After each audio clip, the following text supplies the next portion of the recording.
IPL ಕಾಲ್ ತುಳಿತದ ಪ್ರಕರಣದ ಬಳಿಕ ಈಗ ಮೊದಲ IPL ಮ್ಯಾಚ್ ಸಹ ಶುರುವಾಗ್ತಾ ಇರುವಂತಹದ್ದು. ಸದ್ಯ ಕಳೆದ ಕಾಲ್ ತುಳಿತ ಪ್ರಕರಣದಲ್ಲಿ ಚಿಂತಾಮಣಿ ಮೂಲದ ಇಬ್ಬರು ಯುವಕರು ದಾರುಣವಾಗಿ ಸಾವನ್ನಪ್ಪಿದ್ರು.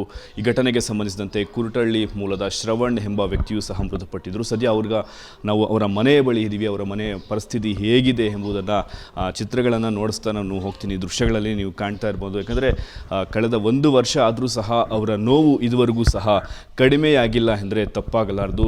ಜೊತೆಗೆ ಸಾಕಷ್ಟು ರೀತಿಯಾದಂತಹ ಕಣ್ಣೀರಿನಿಂದ ಪ್ರತಿನಿತ್ಯವೂ ಸಹ ಜೀವನವನ್ನು ಸಾಗಿಸ್ತಾ ಇರುವಂಥದ್ದು. ಅಷ್ಟೇ ಅಲ್ಲದೆ ಶ್ರವಣ್ ನೆನಪಿಗಾಗಿ ಪ್ರತಿನಿತ್ಯವೂ ಸಹ ಈಗೇನು ಮನೆಯನ್ನು ನೋಡ್ತಾ ಇದ್ದೀವಿ, ಅದೇ ಮನೆಯಲ್ಲಿ ಅವರು ಪ್ರತಿನಿತ್ಯವೂ ಸಹ ಶ್ರವಣ್ ಫೋಟೋಗೆ ಪೂಜೆಯನ್ನು ಮಾಡಿ ತಮ್ಮ ಏನು ಹಳನನ್ನು ತೊಳ್ಕೊಡ್ತಾ ಇರುವಂಥದ್ದು. ಯಾಕೆಂದರೆ 1 ವರ್ಷ ಅದರಲ್ಲಿಯೂ ಸಹ ಈ ಮನೆಗೆ ಜೀವನಾಧಾರ ಆಗಿದ್ರು. ಇನ್ನೇನು ಮಗ ಬೆಳೆದು ತಮ್ಮ ಮನೆಗೆ ಪೋಷಕ ಅಂದರೆ ಸಂಪಾದನೆ ಮಾಡಿ ತಮ್ಮನ್ನು ಬೆಳೆಸ್ತಾರೆ ಅಂತ ತಮ್ಮ ಅಜ್ಜಿ ಅಪ್ಪ ಅಮ್ಮನ ಬಹಳಷ್ಟು ರೀತಿಯಾದಂತಹ ನಿರೀಕ್ಷೆಯನ್ನು ಇಟ್ಟುಕೊಂಡಿದ್ರು.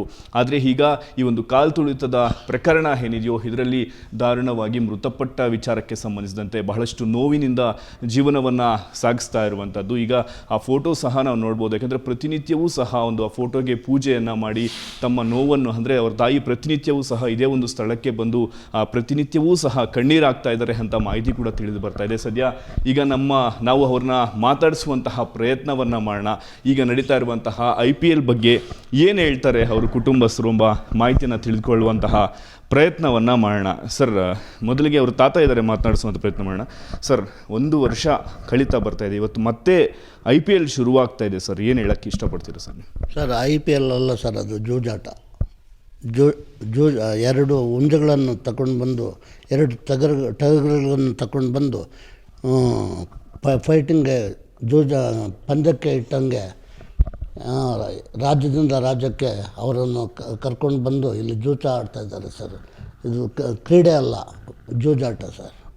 ಸರ್, ಈಗ 1 ವರ್ಷ ಆಗೋಯ್ತು ಸರ್. ಈಗ ಅಮ್ಮ ಅಪ್ಪ ಪರಿಸ್ಥಿತಿ ನೀವೆಲ್ಲ ಅಳ್ತಾ ಇದ್ರಿ, ಈಗ ನೋಡ್ತಾ ಇದ್ದೆ ಸಾಕಷ್ಟು ನೋವಾಗ್ತಾ ಇರುವಂಥ ಸಂಗತಿ ಇದು. ಅವ್ರ ಪರಿಸ್ಥಿತಿ ಹೇಗಿದೆ ಸರ್ ಈಗ? ಸರ್, ತುಂಬ ಇಬ್ಬರಿಗೂ ಚೆನ್ನಾಗಿಲ್ಲ ಸರ್. ಹಾಸ್ಪಿಟ್ಲ್ಗೆ ಹೋಗಿದ್ದಾರೆ. ಅವ್ರ ಅಮ್ಮ ತುಂಬ ಸೀರಿಯಸ್ಸು. ಅವರಪ್ಪ ಏನು ಹಂಗೆ ಓಡಾಡ್ಕೊಂಡಿದ್ದಾರೆ. ಏನೇನು ಕೆಲಸ ಮಾಡೋದಕ್ಕೆ ಅದು ಏನೂ ಆಗೋದಿಲ್ಲ. ಅವರಮ್ಮ ತುಂಬ ಸೀರಿಯಸ್ಸು. ಹಾಸ್ಪಿಟ್ಲ್ಗೆ ಹೋಗಿದ್ದಾರೆ ಸರ್. ಏನಾಗಿದೆ ಸರ್ ಅಮ್ಮಗೆ ಈಗ ಸದ್ಯ? ಸರ್, ಏನು ಸ್ವಲ್ಪ ಹಾರ್ಟ್ ಪ್ರಾಬ್ಲಮ್ ಆದಂಗೆ ಇವಾಗ. ಯಾವಾಗಲೂ ಏನು ಮೇಲೆ ಹೇಳೋದಕ್ಕಾಗೋದಿಲ್ಲ. ಎಲ್ಲಿದ್ದಾರೆ ಅಲ್ಲೇ ಇದ್ದಾರೆ ಸರ್. ಸರ್, ಇನ್ನು ಅವರ ಅಜ್ಜಿ ಸಹ ಇದ್ದಾರೆ. ಅವ್ರನ್ನ ಮಾತಾಡಿಸುವಂಥ ಪ್ರಯತ್ನವನ್ನು ಮಾಡೋಣ. ಯಾಕಂದರೆ IPL ಮುಗಿದಿದೆ. ಅಮ್ಮ, ಸಾಕಷ್ಟು ಭರವಸೆಗಳನ್ನು ಕೊಟ್ಟಿದ್ದರು ಸರ್ಕಾರ, ಅವೆಲ್ಲ ಈಡೇರಿಸಿದಾರಮ್ಮ ಸರ್ಕಾರ? ನನಗೆ ಏನು ಹೇಳೋಕ್ಕಾಗಲ್ಲ ಹೋಗಿ ಸರ್. ಏನಾದರೂ ನಿಮ್ಗೆ ಭರವಸೆ ಕೊಟ್ಟಿತ್ತಾ ಸರ್ಕಾರ? ಮೊಮ್ಮಗನ ಇನ್ನೂ ಒಬ್ರು ಇದ್ದಾರೆ, ಅವ್ರಿಗೆ ಏನಾದ್ರು ಕೊಡಿಸ್ತೀವಿ ಅಂತ? ಕೊಡಿಸ್ಬೇಕು ಸರ್, ಏನನ್ನು ಕೊಡಿಸ್ಬೇಕು ಹೇಳಿದರು. ಸರ್ಕಾರದಿಂದ ನಾವು ಕೊಡಿಸ್ತೀರಿ ಅಂದು. ಇಲ್ಲ, ಇವಾಗಿಲ್ಲ. ಈಗ ಶ್ರವಣ್ ಕಳ್ಕೊಂಬಿಟ್ಟಿದ್ದೀರಾ, 1 ವರ್ಷ ಆಗೋಯ್ತು. ಈಗ ಮತ್ತೆ IPL ಸ್ಟಾರ್ಟ್ ಆಗ್ತಾ ಇದೆ. ಏನು ಹೇಳ್ತೀರಮ್ಮ ಇದ್ರ ಬಗ್ಗೆ? ಏನು ಹೇಳೋದು, ಅದೇ ಎಲ್ಲ ಇದು ಮಾಡ್ತಾರೆ. ಒಂದು ಕಡೆ ಅಲ್ಲಿ ಇಲ್ಲಿ ಒಂದು ಕಡೆ ಇಕ್ಕೊಂಡು ಒಂದು ಕಡೆಯಲ್ಲಿ ಎಲ್ಲ ಪ್ರೋಗ್ರಾಮ್ ಇಕ್ಕೊಂಡಿರಲ್ಲ.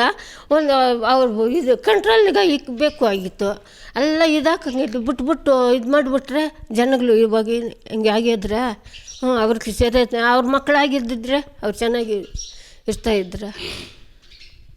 ಬೇರೆ ಮಕ್ಕಳಾಗಿದ್ರಕ್ಕೆಲ್ಲ ಎಲ್ಲ ಜನಗಳು ಬಿಟ್ಬಿಟ್ಟಿದ್ದು.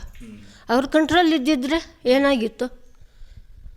ಪ್ರತಿನಿತ್ಯವೂ ಸಹ ಶ್ರವಣ್ ಅವರ ತಾಯಿ ಕಣ್ಣೀರಿನಿಂದ ಇದೇ ಒಂದು ರೂಮ್ಗೆ ಬಂದುಬಿಟ್ಟು ಅವರು ಪೂಜೆ ಮಾಡಿಬಿಟ್ಟು ಅಳ್ತಾ ಇದ್ದಾರೆ ಅಂತ ಹೇಳ್ತಿದ್ರು. ಪೂಜೆನೂ ಎಲ್ಲ ಮಾಡಲ್ಲ ಅವು. ಅವಳಿಗೆ ಕೆಳಗಿನಿಂದ ಮೇಲ್ಕೆ ಬರಲ್ಲ, ಕೆಳಗೆ ಇದ್ದಾಳೆ. ಅವರಪ್ಪ ಮಾಡ್ತಾನೆ ಸಾಯಂಕಾಲ ಬೆಳಗ್ಗೆ. ಅವರಮ್ಮ ಬರೋದೇ ಇಲ್ಲ ಸಹ ಮೇಲ್ಕೆ, ಕೆಳಗೆ ಇದ್ದಾಳೆ, ಮೇಲಕ್ಕೆ ಬರೋದೇ ಇಲ್ಲ. ಮತ್ತಷ್ಟು ಜನ ಇದ್ದಾರೆ, ಗ್ರಾಮಸ್ಥರಿದ್ದಾರೆ, ಅವ್ರನ್ನೂ ಮಾತಾಡೋಣ. ಅವ್ರ ಶ್ರವಣ್ ರಿಲೇಷನ್ಸು. ಸರ್, ಈಗ IPL ಶುರುವಾಗ್ತಾ ಇರುವಂಥದ್ದು ಸರ್, ಈಗ ಬೇಕಾ ಸರ್ ಇದೆಲ್ಲ IPL ಎಲ್ಲ? ಇದು ಯಾರ ಉದ್ಧಾರಕ್ಕಾಗಿ ಈ IPL ನಡೆಸ್ತಾರೆ?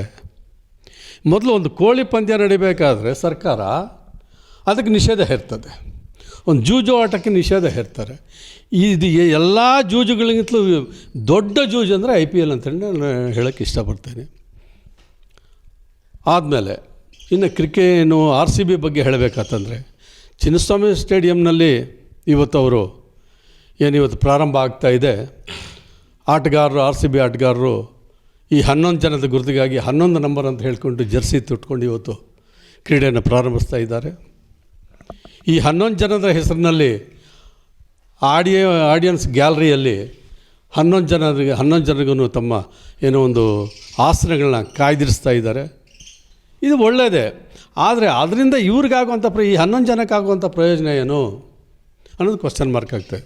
ಆದ್ದರಿಂದ ಸರ್ಕಾರ ಯಾವುದೇ ಅವಕಾಶವಿದ್ದರೂ, ಸಣ್ಣ ಅವಕಾಶವಿದ್ರೂ ಈ 11 ಜನ ಕುಟುಂಬಗಳಿಗೆ ಆಸರೆಯಾಗಿ ನಿಲ್ಲಬೇಕಂತ ಒಂದು ದೊಡ್ಡ ಜವಾಬ್ದಾರಿ ಸರ್ಕಾರದ ಮೇಲೆ ಅಂತ ಹೇಳ್ಬಿಟ್ಟು ನಾನು ಹೇಳಕ್ಕೆ ಬಯಸುತ್ತೇನೆ. ಇದಿಷ್ಟು ಅವರ ಕುಟುಂಬಸ್ಥರ ಮಾತಾಗಿರುವಂಥದ್ದು. ಯಾಕೆಂದರೆ MBBS ಓದ್ತಾ ಇದ್ದರು, ವೈದ್ಯರಾಗಿ ಮನೆಗೆ ಬರ್ತಾರೆ ಅಂತ ಬಹಳಷ್ಟು ಕನಸುಗಳನ್ನು ಕಂಡಿದ್ರೆ ಆ ಕನಸು ಈಗ ಈ RCB ಒಂದು ಸಂಭ್ರಮಾಚರಣೆಯಲ್ಲಿ ನೂರಾಗಿರುವಂಥದ್ದು. ಆದರೆ ಎಷ್ಟೇ ವರ್ಷಗಳು ಕಳೆದರೂ ಸಹ ಅವರ ನೋವು ಎಂದಿಗೂ ಸಹ ಕಡಿಮೆಯಾಗಲ್ಲ ಎಂದರೆ ತಪ್ಪಾಗಲಾರದು. ಚಿಕ್ಕಬಳ್ಳಾಪುರದಿಂದ ದತ್ತಾತ್ರೇಯ, ನ್ಯೂಸ್ 18. ನಿರ್ಭೀತ, ನಿಷ್ಪಕ್ಷಪಾತ, ವಿಶ್ವಾಸಾರ್ಹ ಸುದ್ದಿಗಳಿಗೆ ಮತ್ತೊಂದು ಹೆಸರಾಗಿರೋ ನ್ಯೂಸ್ 18 ಕನ್ನಡ ಈಗ ಆಪ್ನಲ್ಲೂ ಲಭ್ಯ ಇದೆ. ದಯವಿಟ್ಟು ಇಲ್ಲಿರೋ QR ಕೋಡ್ ಅನ್ನು ಸ್ಕ್ಯಾನ್ ಮಾಡಿಕೊಂಡು ಆಪ್ ಡೌನ್ಲೋಡ್ ಮಾಡೋದಕ್ಕೆ ಮರಿಬೇಡಿ. ನಿಮ್ಮ ಬೆಂಬಲ ಹೀಗೆ ಸದಾ ನಮ್ಮೊಂದಿಗಿರಲಿ. ಧನ್ಯವಾದ.